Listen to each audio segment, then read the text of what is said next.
డిసెంబర్లో పెళ్లి చేసుకుని ఒకటైన అక్కినేని నాగ చైతన్య శోభిత దూలపాల రీసెంట్గా ఓక్ అయితే ఇంటర్వ్యూ ఇచ్చిన విషయం తెలిసిందే. ఈ ఇంటర్వ్యూలో శోభిత ఎన్నో విషయాలను రివీల్ చేసింది.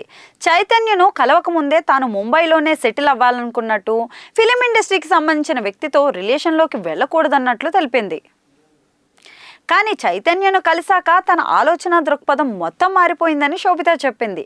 చైతు ఎంతో బ్యాలెన్స్డ్గా చాలా క్లియర్ మైండ్తో ఉంటాడని చెప్పిన శోభిత, చైతును కలిసే వరకు అతను అంత డౌన్ టు ఎర్త్ పర్సన్ అని తనకు తెలియదని, అతని వినయం చూసి షాక్ అయ్యానని చెప్తోంది.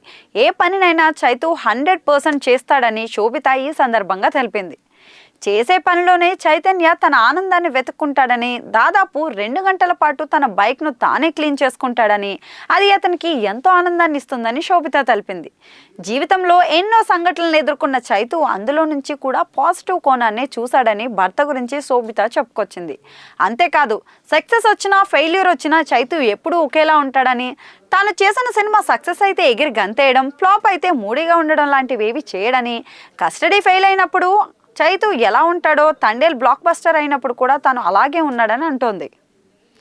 ఇవన్నీ పక్కన పెడితే అసలు చైతన్య శోభిత మధ్య పరిచయం ఎలా ఏర్పడిందనే విషయాన్ని కూడా ఆమె బయటపెట్టింది. ఒకరోజు తాను ఆస్క్ మీ ఎనీథింగ్ సెషన్ చేస్తున్నప్పుడు తాను నాగ చైతన్యను ఎందుకు ఫాలో అవడం లేదని ఓ నెటిజన్ అడిగాడట.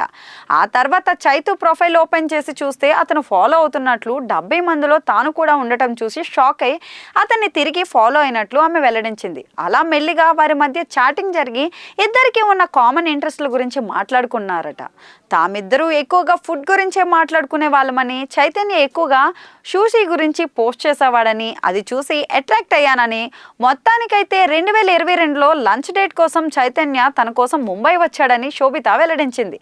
ఆ తర్వాత నుంచి అందరికీ తెలిసిన విషయమే.